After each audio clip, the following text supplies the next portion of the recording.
Welcome to the video, guys. Today we're going to take a look at a story that has been kind of hidden by the Russia report and everything that's going on surrounding that, with the mainstream media screaming and shouting about how it's Boris Johnson's fault, but we'll get into that later in a video I've got coming on that subject. Because today we're going to look at a bunch of Tory backbenchers who have been defeated along with Labour, the Lib Dems and of course the SNP, trying to add amendments to a trade bill that is currently going through Parliament. Now, I'm sure it's a surprise to none of you that there are still vipers within the Tory party, adding to the fact that the current government is acting very weak considering its 80-seat majority. But it would appear the Tory party has actually defeated these rebels and the Remainer parties who were trying to add this amendment, like I said, to trade deals that would force the government to get Parliament's approval on any future trade deals this country might make, which you can see in this Independent headline here, but I expect they're not very happy about it because, as you know, this is one of the worst Remainer papers out there,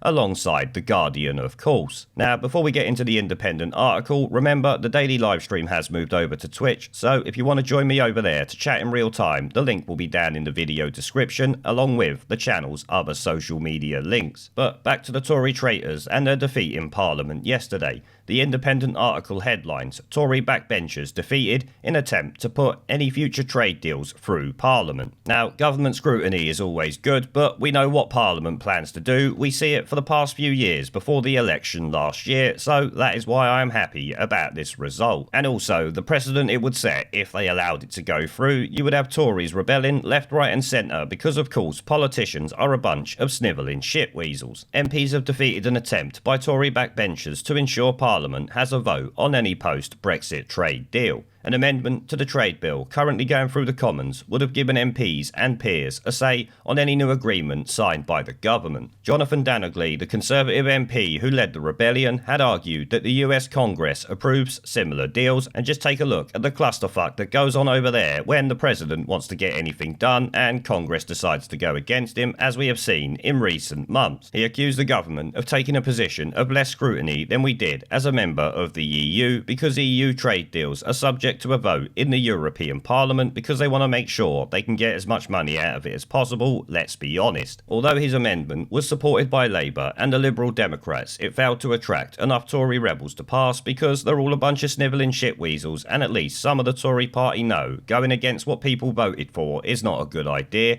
as we see last year. You have to remember, a lot of their colleagues are no longer there. As we all know, we drained the swamp of some of these traitorous scumbags at the end of the day. The clause was rejected by 263 votes to 326, a majority of 63. So at least 17 Tory MPs either defected to the side of Labour or abstained from the vote. Either way, they are a bunch of treacherous fuckpigs, if you ask me. During the debate, Shadow International Trade Minister Bill Esterton said the lack of scrutiny threatened to leave the health service wide open to pharmaceutical giants and to undermine farmers and consumers. Because obviously, being Labour, the NHS is always up for sale, but these people are forgetting it's not an election year. That is not really going to hold any weight, much like it doesn't hold any weight when an election is on, but we all know the Labour Party love to use it. International Trade Minister Greg Hans insisted the government was committed to transparency when it came to the scrutiny of international agreements. During the debate on the trade bill, an MP was forced to apologise after he said food in shops had to be affordable for the housewife to buy. Yeah, that is not a good idea at the end of the day. The DUP's Paul Girvan, the MP for South Atrium, was arguing in favour of retaining the UK's high food standards, but he added the UK should aim to ensure that we have a product which is still viable and still economically possible for the housewife to buy. I actually can't believe he come out and said that in the Houses of Parliament. What an absolute fucking mad lad.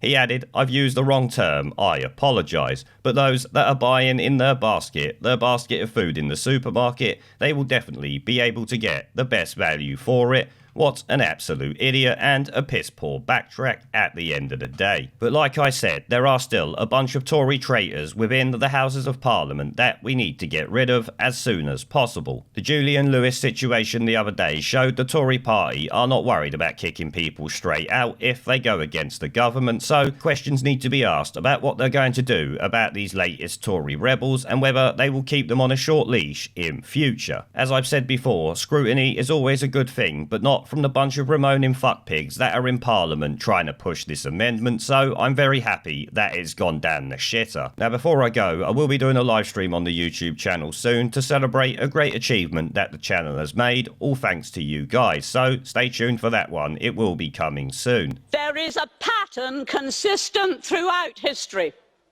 of oppressed people turning on the oppressors, slaves against their owners, the peasantry against the feudal barons, colonies, Mr. Verhofstadt, against their empires, and that is why Britain is leaving.